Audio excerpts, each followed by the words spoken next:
Bueno, buenos días a todos. Así como pues el doctor dijo, vamos a hablar hoy de medicamentos del embarazo y unos específicos que solemos usar. Entonces vamos a hablar pues como de algunas pues como cosas específicas de ellos y cuándo sí y cuándo no los debemos usar. Bueno, entonces en cuanto a algunos aspectos de farmacocinética y farmacodinámica durante la gestación, debemos tener presente que en el embarazo ocurren diferentes cambios que nos van a afectar la concentración de muchos medicamentos y en algunos casos otros no se van a ver afectados. En cuanto a los cambios fisiológicos, entonces durante el embarazo va a haber un aumento del volumen sanguíneo aproximadamente entre un 40 a un 50%, lo que va a generar que hacia el final de la gestación la embarazada pueda tener aproximadamente entre 1.200 a 1.300 mililitros de sangre adicional a una paciente no gestante. Se va a generar un incremento del agua corporal total que como resultado va a generar un incremento en el volumen de distribución de los medicamentos y va a disminuir de manera general su concentración plasmática de los medicamentos. En cuanto a algunos cambios hemodinámicos, recordemos que va a haber un incremento en el gasto cardíaco aproximadamente entre un 30 a un 50% hacia el final de la gestación, en el tercer trimestre. Va a haber un cambio en la distribución del flujo sanguíneo, va a haber entre un 20 a un 25% hacia la placenta en un sistema de baja presión y 20% hacia el riñón, que va a ser el principal órgano de la depuración o de la eliminación de estos medicamentos. En cuanto al cambio en las proteínas séricas, entonces va a haber una disminución en la unión a proteínas, específicamente a la albúmina y a la alfa-glicoproteína.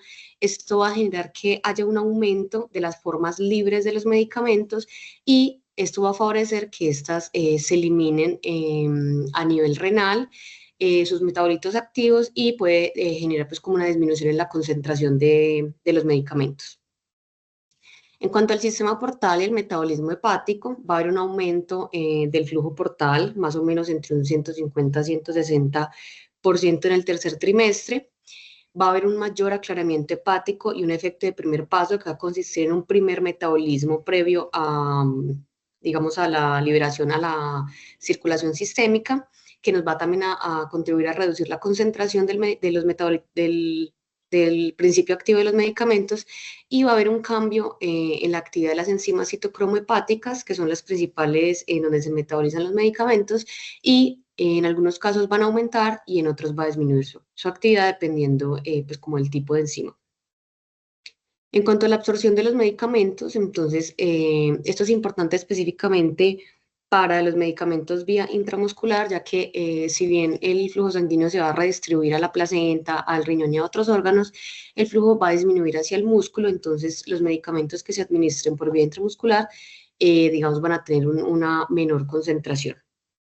Y dependiendo del tipo de medicamento, entonces los medicamentos hidrofílicos se van a ver más afectados en su farmacocinética por los cambios previamente mencionados, por el aumento del agua corporal total, mientras que los lipofílicos van a tener pues unos cambios mínimos o ninguno. Bueno, ya para hablar algo de la clasificación de los medicamentos en embarazo, entonces recordemos que la clasificación que siempre hemos conocido es la de la FDA, que se divide pues en 5 categorías, la A, la B, la C y la D. Esto nos va a clasificar en diferentes riesgos. La A va a ser estudios controlados que no han demostrado riesgos en la gestación, pues fetales. La B sin riesgos descritos para el feto. La C sería no se puede descartar un riesgo fetal. Y la D, hay hallazgos de riesgo fetal. Y la X sería pues la contraindicación absoluta de estos medicamentos. Este sería pues como el antiguo sistema de clasificación que va a estar basado en letras, va a tener ciertas limitaciones, por ejemplo, vas a simplificar pues como demasiado pues como las categorías de los medicamentos y no va a reflejar la complejidad de los diferentes efectos que puede generar en el feto. La información puede estar incluso desactualizada porque no tiene como, pues como una idea, esa clasificación no pretende, digamos, estarse actualizando constantemente y no va a incorporar como nuevos hallazgos científicos y puede generar tanto confusión para los pacientes como para los médicos. Un datico pues como adicional es que pues, la FDA es la que nosotros solemos usar, pero también existe otra clasificación que es la australiana, que puede variar pues como en algunos pues como aspectos. La nueva iniciativa pues, que se propuso hace un tiempo sería como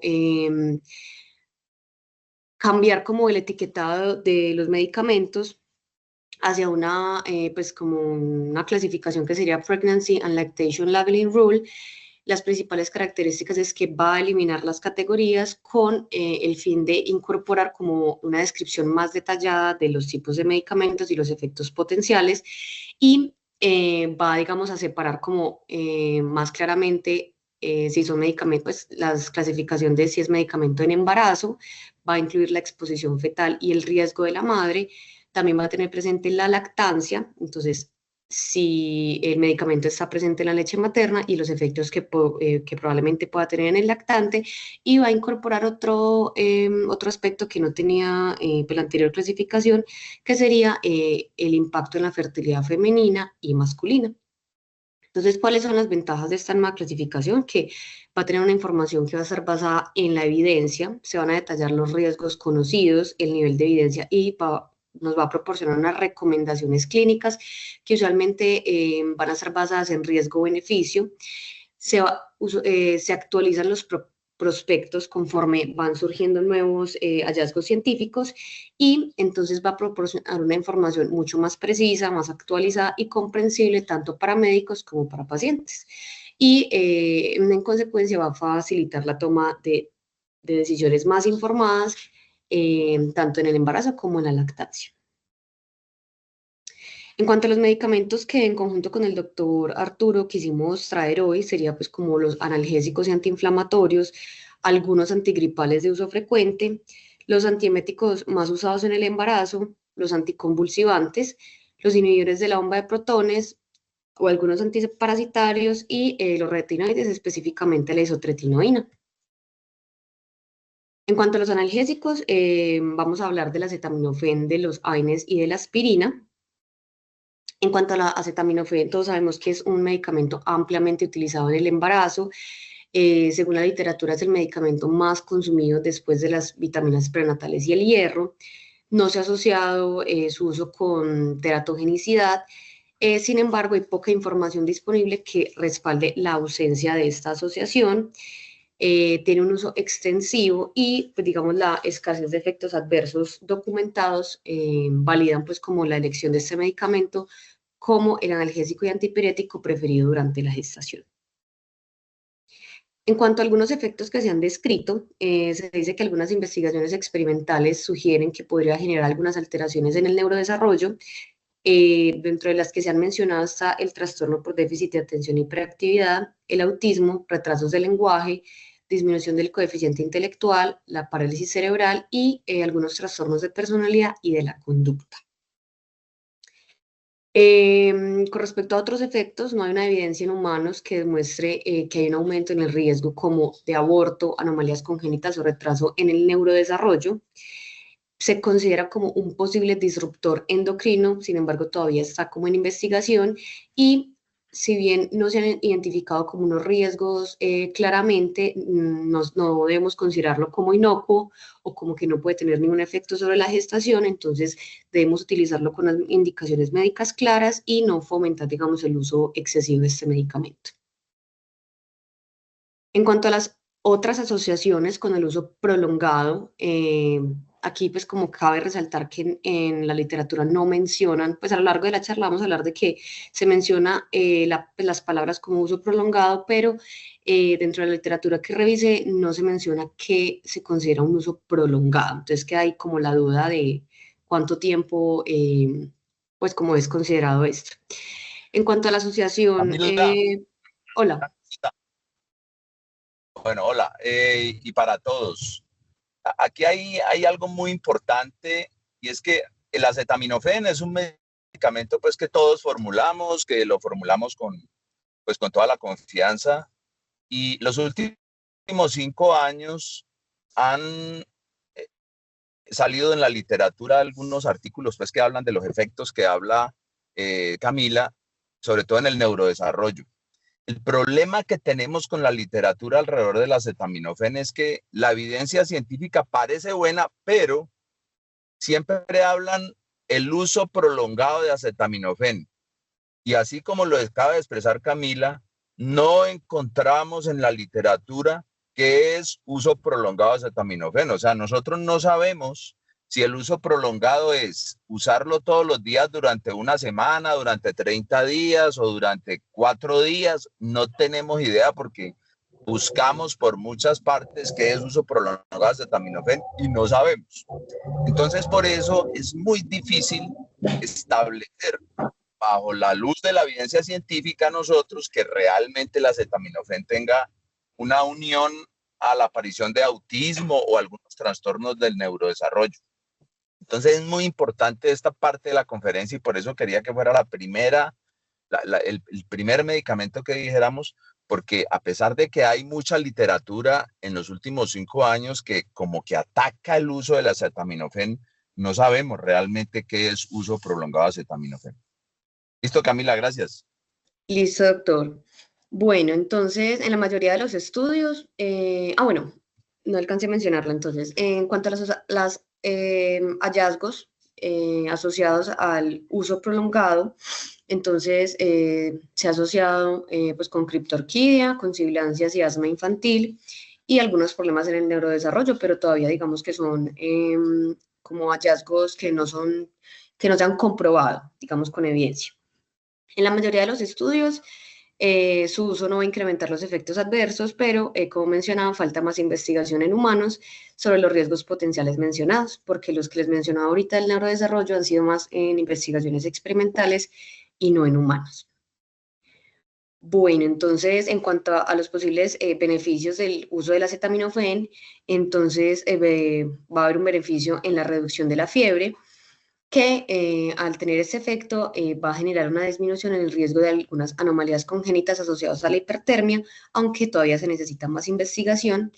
En cuanto al riesgo de sobredosis, entonces el uso excesivo en el embarazo es probable, por lo que mencionábamos que hay pues, restricciones de otros medicamentos para el dolor o digamos que se prefieren pues como segunda o tercera línea y el acetaminofén va a ser el que siempre va a estar a la mano y también por la percepción, pues el riesgo de uso excesivo o de sobredosis puede ser también por la percepción de la seguridad de este medicamento y pues la alimentación que menciono con otros fármacos. En cuanto a la sobredosis materna, entonces hay datos limitados que van a sugerir buenos resultados fetales, incluso con el uso de 4 gramos diarios, pero pues recordar que si bien no tiene efectos, pues podría no tener efectos sobre el feto, hay un alto riesgo de morbilidad materna, pues por el componente pues, del exceso de medicamentos y la parte pues del hígado.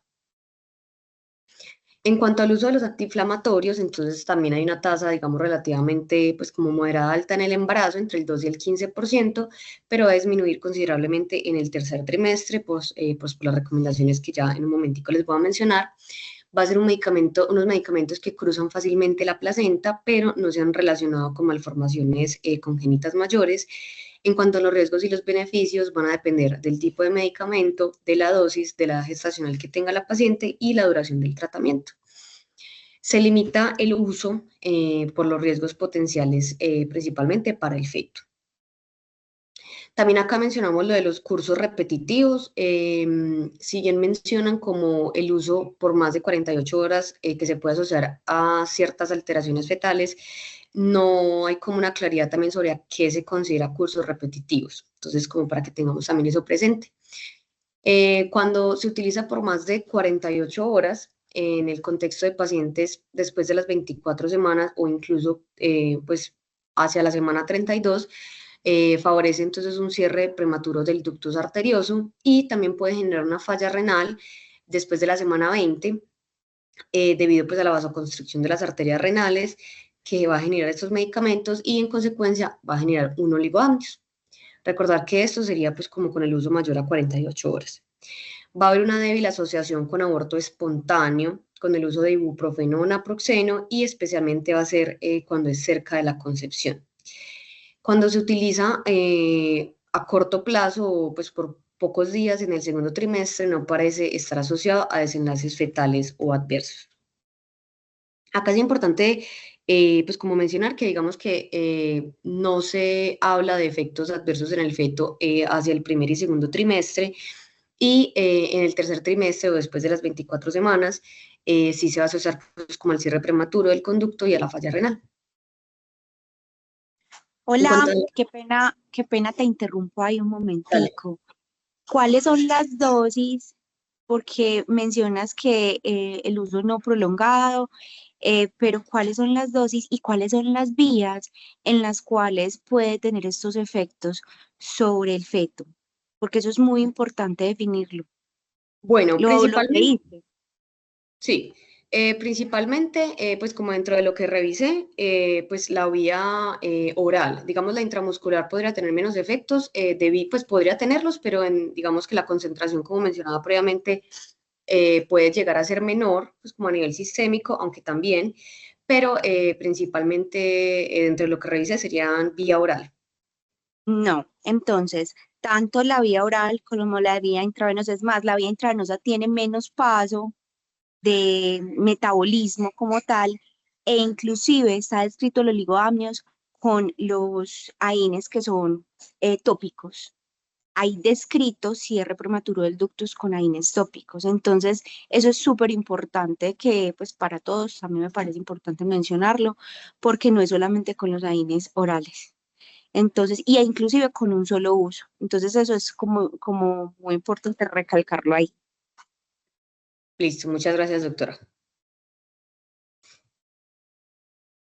Bueno, en cuanto al efecto de la aspirina, entonces va a depender de la dosis utilizada. Recordemos pues como que hay dosis antiinflamatorias y antiagregantes. Entonces, a dosis antiinflamatorias se puede asociar pues como a los efectos mencionados previamente.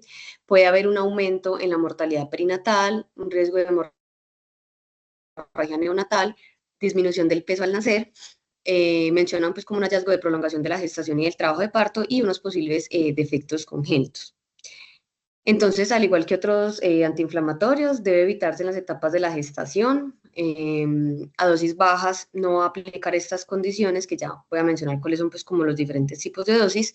Y a dosis bajas entonces no se va a presentar el oligoamnios, el cierre del conducto arterioso ni alteraciones hemorrágicas y tampoco se va a asociar con un mayor riesgo de desprendimiento de placenta ni aumento en las tasas de mortalidad perinatal.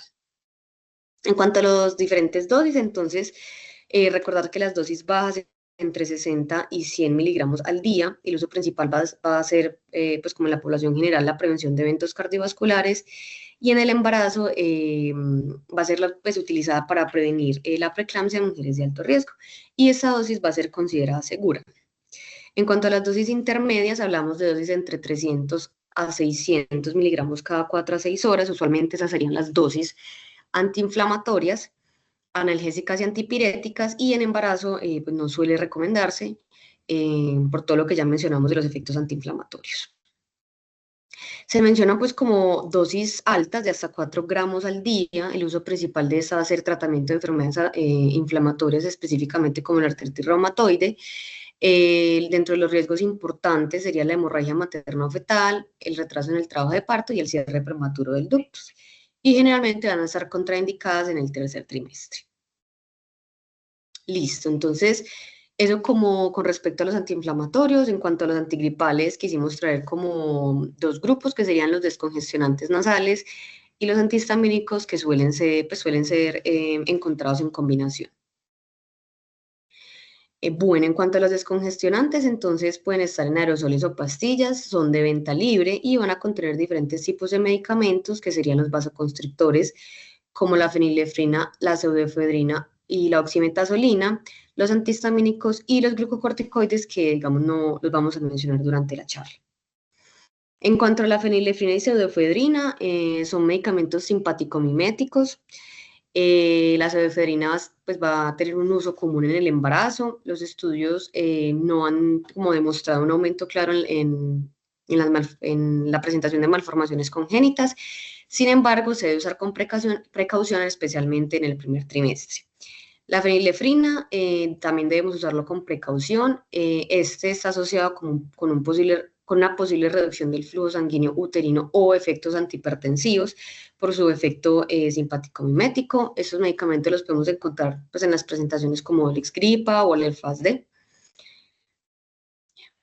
Bueno, de manera general va a ser mejor minimizar su uso o evitarlos debido pues, a la propiedad vasoconstrictora y el riesgo de que pueda generar pues, como una hipertensión en la madre.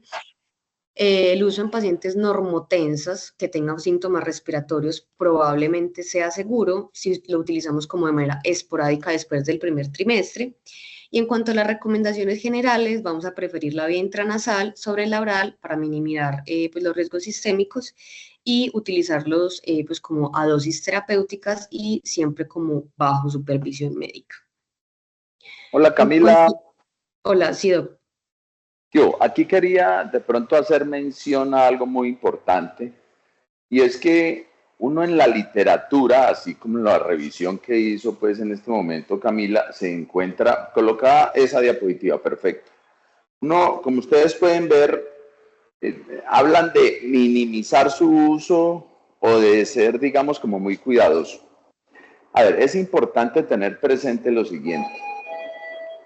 Uno realmente enseñar muy bien a una persona que tenga un nivel cultural elevado sobre el uso de un medicamento que tenga fenilefrina puede ser fácil, y es importante que usted sí le va a decir que si tiene demasiada congestión nasal, o sea, que sea intolerable, y lo va a utilizar una vez al día, posiblemente sea fácil de hacerlo. Pero recuerden una cosa, y es muy importante, porque aquí la literatura es clara, y es que usted debe minimizar su uso. El problema es que si usted le dice a una persona que de pronto no tenga un nivel cultural apropiado de poder entender qué es minimizar su uso, por eso es que la recomendación en general es no utilizar la fenilefrina y la pseudoefedrina durante todo el embarazo, porque ese es el problema que se encuentra realmente ya en los estudios donde se ha analizado lo que representa para la gente la gran calma que produce la fenilefrina en una congestión nasal. Y el problema es que la fenilefrina puede elevar la presión arterial de una forma insostenible en algunas pacientes en embarazo. Entonces, sí es importante entender que estos medicamentos son buenos siempre y cuando usted tenga la seguridad de que la paciente lo va a usar como debe ser. Pero ante la posibilidad de que usted no tenga la seguridad, es mejor no formularlo. Pero así es como se encuentra en la literatura realmente, y esa es la revisión que hace Camila al respecto. Pero en general es muy importante tener ese aspecto claro para poder formularlos en algún momento durante la gestación. ¿Listo, Cami? Listo, gracias. Bueno, la oximetazolina es otro de los vasoconstrictores más frecuentemente pues, como usados. Es un agonista alfa-adrenérgico, va a estar presente en spray nasales, se considera una alternativa segura, ya que va a tener una menor exposición sistémica materna y fetal y tampoco se ha asociado con defectos congénitos. Sin embargo, también puede tener un efecto sobre la presión arterial. También debemos utilizarlo, digamos, con precaución y evitar el uso excesivo. En cuanto a los antihistamínicos, quise mencionar como 4 que son de uso frecuente. La oxilamina más adelante la vamos a ver como uno de los medicamentos utilizados pues como para el tratamiento de la hiperemesis gravídica, pero quise pues como traerlo acá porque pertenece al grupo de los antihistamínicos. Entonces, vamos a hablar de la clorfeniramina, de la doxilamina, la cetiricina y la loratadina. Recordar que existen muchos tipos de agentes bloqueadores de los receptores de histamina, tanto H1 como H2, y van a tener algunos efectos sedantes o no sedantes dependiendo de la generación a la cual pertenece.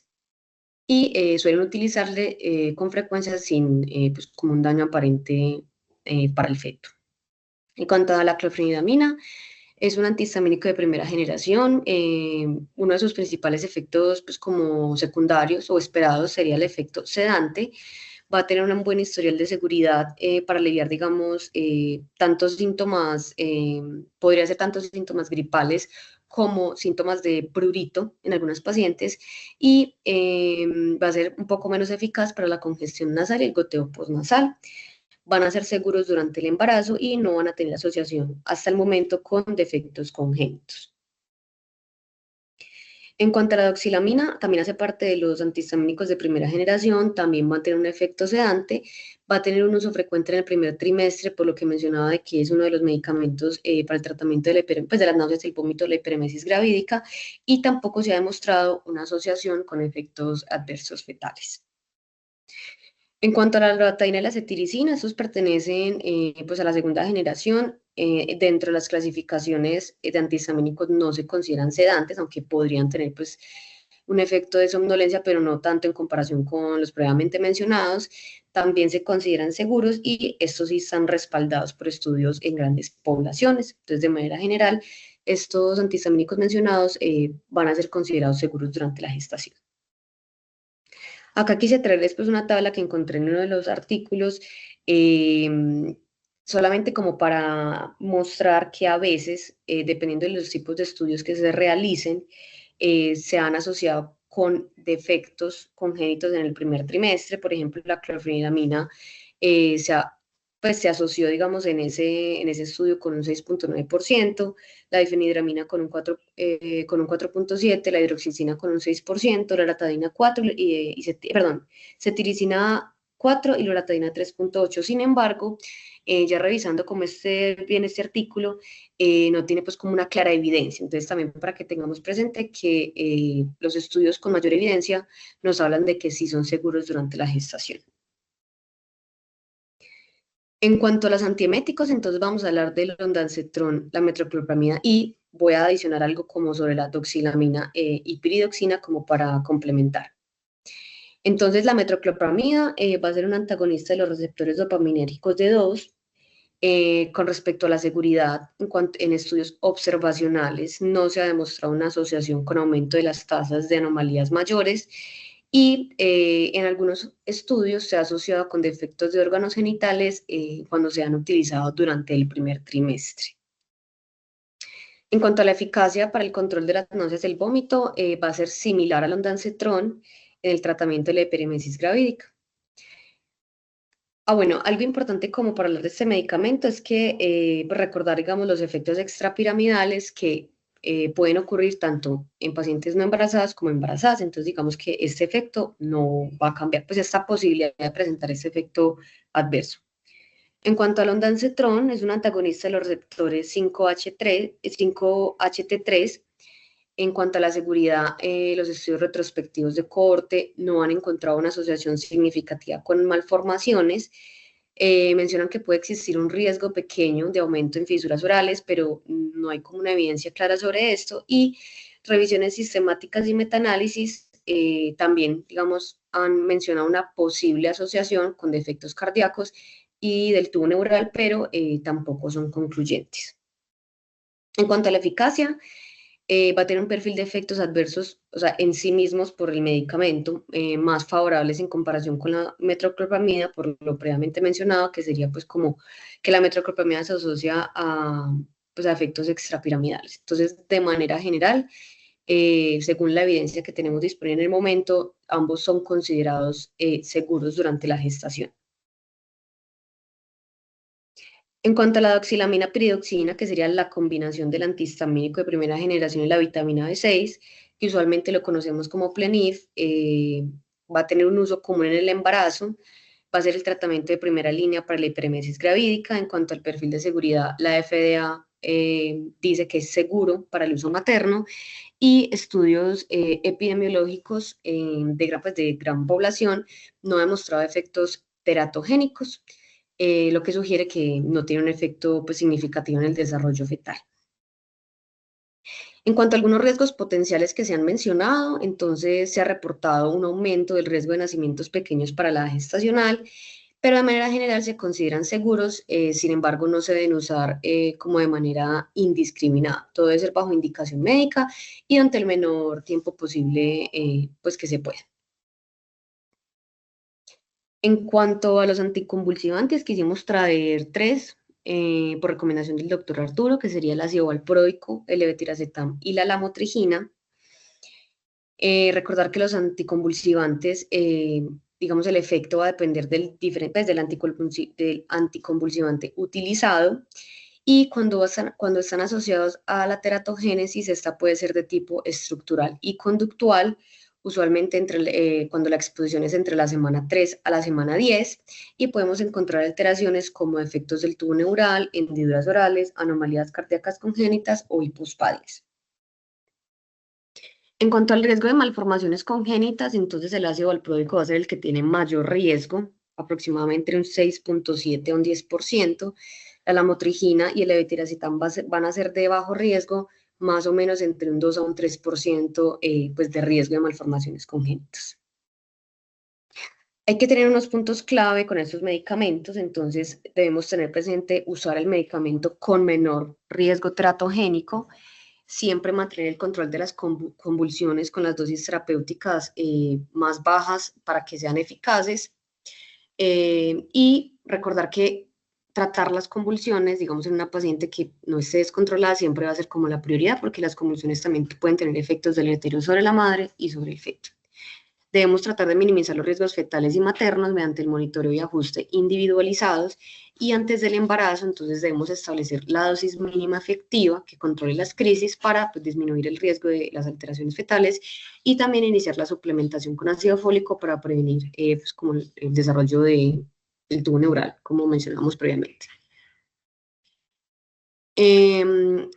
También durante el embarazo, entonces, va a haber unos cambios en las concentraciones plasmáticas por los pues, cambios fisiológicos que mencionábamos previamente. La lamotrigina y el levetiracetam se van a ver afectados, puede haber una disminución en la lamotrigina de hasta el 56% y el levetiracetam hasta el 37%, mientras que el ácido valproico va a mantener los niveles constantes, por eso, digamos, se mantiene el riesgo pues, de su teratogenicidad. Debemos realizar monitoreo mensual de las concentraciones plasmáticas, debemos ajustar las dosis según los niveles y los síntomas de la paciente, y debemos realizar una ecografía pues de detalle anatómico, o sea, independiente de si toma anticonvulsivantes o no, pero tener presente el riesgo de malformaciones mayores y pues, estar atento a que la paciente sí se realice la ecografía de detalle anatómico.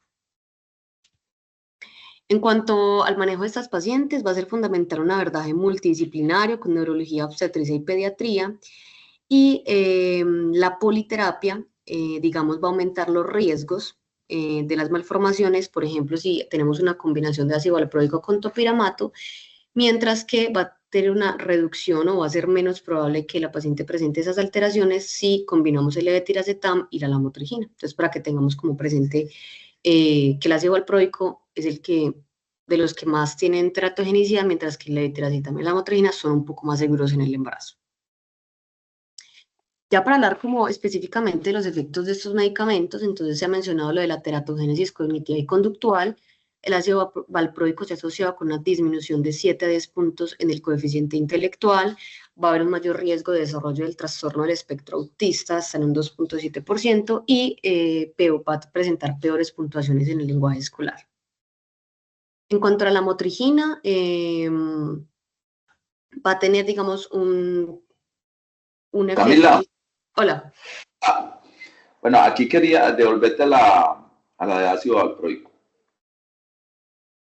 Bueno, aquí quería hacer énfasis en algo, y es que habitualmente en las conferencias lo que nosotros escuchamos es ácido valproico y cardiopatías congénitas. Yo quería que Camila hiciera más énfasis en esta parte, porque, pues primero, este tipo de situaciones pues no se ven en la etapa prenatal. En la etapa prenatal, pues habitualmente lo que vemos son las cardiopatías congénitas.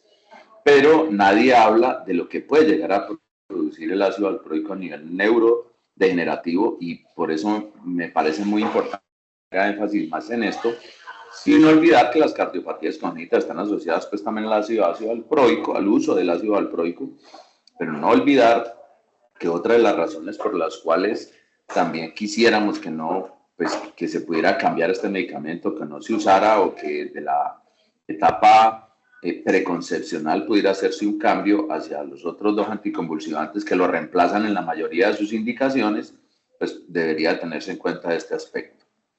Gracias, Camila. Listo. En cuanto a la motrigina, las habilidades verbales y el coeficiente intelectual va a ser similares pues como a pacientes control, o sea, en estudios, pues digamos que se han realizado, o sea, no hay como cambios significativos. Y en el levetiracetam también el perfil cognitivo va a ser similar a los controles y mejor que el ácido valproico. Entonces, estos, digamos, no van a tener tanto impacto en esa parte de la teratogénesis cognitiva y conductual. Ya para hablar de los inhibidores de la bomba de protones, entonces quisimos traer como tres de los más utilizados, que sería el omeprazol, el esomeprazol y el pantoprazol. En cuanto al omeprazol y el esomeprazol, recordar que pues, va a tener usos comunes en la enfermedad por reflujo gastroesofágico, la úlcera péptica o pues, los síntomas dispépticos en general. Debemos usarlos con precaución debido a que no hay tantos estudios controlados en las embarazadas. En cuanto a la evidencia disponible, los estudios en humanos no han demostrado aumento en las pues, en el desarrollo de malformaciones mayores, ni otros pues, resultados adversos en el primer trimestre del embarazo. Estudios en animales, digamos que han tenido como algunos otros resultados. La letalidad embrionaria va a ser dosis dependiente, pero a dosis muchísimo mayores que utilizadas en los humanos. No se observa teratogenicidad y el esomeprazol, que es un isómero del omeprazol, tampoco pues se va a presentar la teratogenicidad ni siquiera a dosis elevadas. Entonces, la conclusión con estos dos medicamentos es que pues la evidencia disponible hasta el momento no va a sugerir un aumento significativo en el riesgo de anomalías congénitas y su uso debe reservarse para casos claramente necesarios y siempre evaluar riesgo-beneficio de la paciente porque no tenemos tantos estudios como para decir con 100% de certeza que pues, no van a tener ningún efecto en el efecto, pero de manera general se han considerado seguros.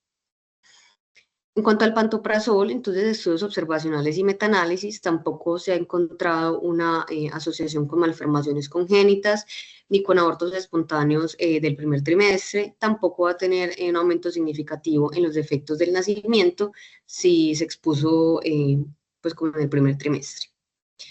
En cuanto a los estudios animales, aquí se encontraron con unos hallazgos un poquito diferentes. Simplemente se evidenció, digamos, posibles cambios en la morfología ósea de crías de ratas expuestos in útero y durante la lactancia, pero tampoco se evidenció, digamos, un daño fetal o alteraciones en fertilidad, aún en dosis superiores. O sea que los hallazgos que se han encontrado es que todos son principalmente en animales.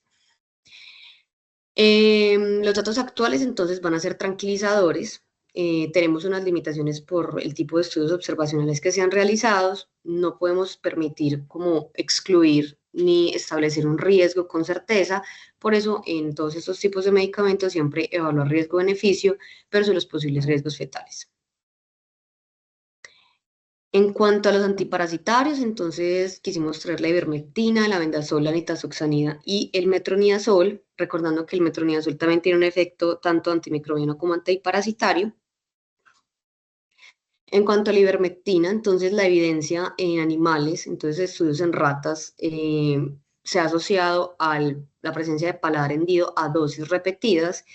La evidencia en humanos de revisiones sistemáticas y metaanálisis no ha mostrado un aumento claro en el riesgo de abortos espontáneos, mortinato o anomalías congénitas y la evidencia sobre la seguridad va a ser limitada y de baja calidad.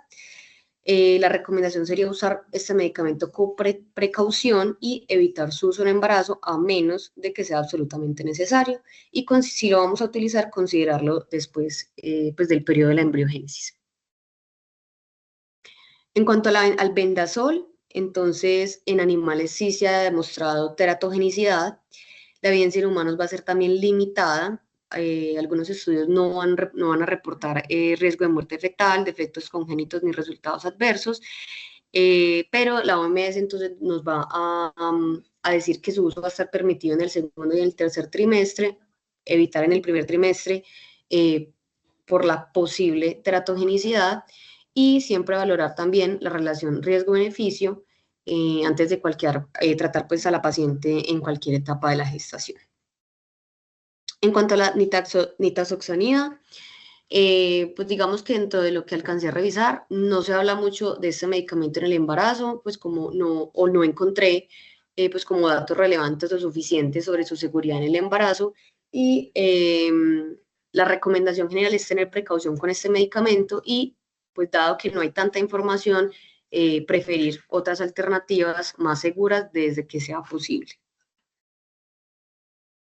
Y el metronidazol, entonces, bueno, este medicamento es ampliamente conocido, lo utilizamos frecuentemente para tratar las infecciones como la vaginosis bacteriana. Este medicamento va a atravesar la placenta, pero los hallazgos pues la evidencia no ha encontrado que esté asociado con efectos teratogénicos y se considera que tiene un bajo efecto, un bajo riesgo durante el embarazo, entonces este medicamento se considera seguro. Entonces, como a manera, pues como de resumen, el que mayor, pues como evidencia de seguridad que tiene sería el metronidazol. La nitazoxanida no tiene suficientes estudios como para recomendarlo o desaconsejarlo. Y el albendazol y la ivermectina, digamos, debemos utilizarlo siempre evaluando el riesgo-beneficio. En cuanto a los retinoides, entonces quisimos traer la isotretinoína, que es uno de los medicamentos más utilizados para el tratamiento del acné severo, más conocido como el Isofase.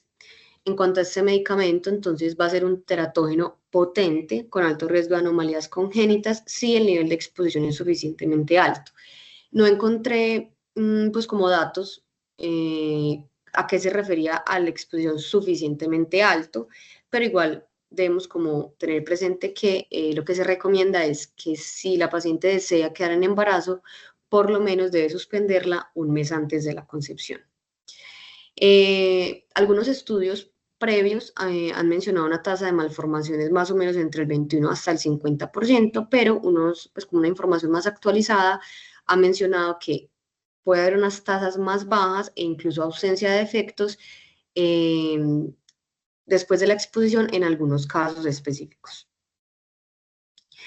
En cuanto a las preparaciones tópicas en dosis bajas, entonces no incrementar los riesgos adversos en el embarazo con un uso mínimo o intermitente. Y cuando me refería a lo del teratógeno potente, usualmente es pues el tratamiento oral.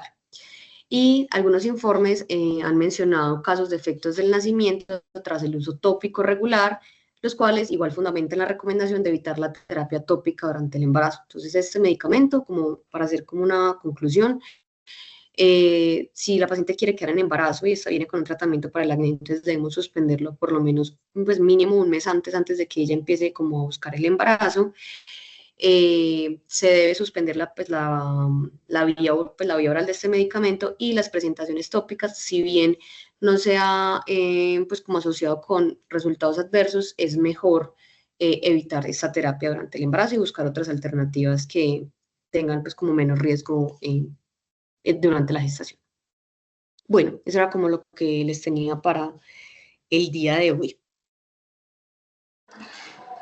Camila, muchas gracias. Siempre sabemos que preparar este tema pues no es fácil por la cantidad de información que hay. Sí quería hacer una anotación con la isotretinoína, y es que en el tiempo ha cambiado un poco la apreciación alrededor de la conducta que se toma con este medicamento. Y es que hasta hace aproximadamente 8 años, sí o sí, cualquier dosis de isotretinoína que se usara y que la paciente lograra un embarazo, sí o sí, por lo menos en Norteamérica, en Canadá, en Australia, era mandatorio realizar una interrupción del embarazo debido a unas tasas elevadísimas, hasta del 52-60%, sobre todo de trastornos neurológicos después del nacimiento. Incluso ni siquiera era que capturáramos los efectos de la isotretinoína en la vida prenatal. Sin embargo, en los últimos 8 años han habido una cantidad de reportes con una buena cantidad de casos en las que al parecer esa literatura inicial pues no es tan clara en cuanto a los efectos que puede producir la isotretinoína, y esos eventos adversos del neurodesarrollo los han bajado a menos del 8, del 7%. Entonces, por eso ya en muchos países pues digamos que no se toma como la conducta de interrumpir el embarazo. Sin embargo, sí es muy importante hacer una aclaración. Hay pacientes que todavía nos llegan a la tamización del primer trimestre digamos, con la intención de que, como venían tomando isotretinoína, se supone que en el examen que llamamos tamización del primer trimestre o translucidez nucal o hallazgo del hueso nasal, vamos a encontrar algo que tenga que ver con la isotretinoína, y eso no es cierto. No hay ningún estudio que haya demostrado que en la tamización del primer trimestre nosotros demostremos algún efecto de la isotretinoína. Entonces es muy importante tener presente eso, y todavía es muy importante explicarle a la paciente que los eventos del neurodesarrollo con la isotretinoína sí están cercanos en la literatura actual al 8%, y que la decisión sigue siendo obviamente de la paciente de si desea continuar adelante o no el embarazo. Bueno, muy bien. No sé si hay alguna otra anotación del público. Voy a mirar si hay alguna mano levantada. Bueno, la otra cosa que de pronto Andrea nos dice dentro de el chat es que los retinoides se deben suspender 3 meses antes. Hay mucha controversia en cuanto a la suspensión de los retinoides, si es 3 meses o 1 mes antes. Como la literatura no es clara al respecto sobre los 3 meses, y los últimos, digamos, escritos que se reportan en la literatura hablan de 30 días, entonces por eso escogimos esa visión que tiene la literatura actual al respecto de los retinoides. Sin embargo, es importante entender que todavía se encuentran escritos que recomiendan incluso el metotrexate 6 meses antes, los retinoides 3 meses antes, pero ha habido algunos cambios en la literatura que sale en los últimos 2 años, donde se habla de 1 mes como suficiente para este tipo de medicamentos. Bueno, muy bien. No hay manos levantadas, tampoco veo más observaciones en el chat. Bueno, yo creo que ha sido otra vez una presentación muy buena, Camila, te felicito. Las diapositivas son claras, muy concretas, un fondo de pantalla agradable, y tu diálogo también fue muy claro. Entonces, bueno, felicitaciones. Recuerden, por favor, firmar la asistencia. El doctor Edgar me dice que el ondansetron y la contraindicación en el primer trimestre. A ver, es muy importante entender con el ondansetron que cada vez aparecen más estudios en donde definitivamente era muy teórico sus efectos sobre el ser humano y el uso del ondansetron. Incluso hasta hace más o menos 2 años, o hasta la pandemia, era solamente autorizado para utilizar en pacientes no embarazadas. Ya, digamos, la literatura nos da la oportunidad de poderlo utilizar incluso como una segunda alternativa durante la gestación, incluso en el primer trimestre para hiperemesis gravídica, debido a que los efectos que habían sobre la línea media, sobre el neurodesarrollo, pues no han sido demostrados en humanos, en los escritos que salen día a día, y por eso hay más oportunidad de poderlo utilizar. Muy bien, bueno, no veo más anotaciones en el chat. Agradezco mucho a todos la presencia. Por favor, no olviden firmar la asistencia que está en el chat. Así sea externo a Clínica del Prado, les pedimos el favor de que también la firmen. Muchas gracias a todos, y de nuevo gracias, Camila. Y gracias a Stephanie por siempre su ayuda en el detrás de cámaras. Gracias, doctor. Feliz día. Bueno, está bien, gracias. Dale, ¿quién quiere hablar? No, que quería pues como hacer una anotación con respecto al ondansetron, que pues que si bien lo que usted mencionaba, que pues, los estudios digamos que están más como a favor de que podría ser una alternativa segura, sí se recomienda después del primer trimestre por las posibles asociaciones con la presencia de hendiduras palatinas. Perfecto. Más como eso, listo. Listo, bueno. Muchas gracias. Que estén bien todos y hasta la próxima. Listo, chao.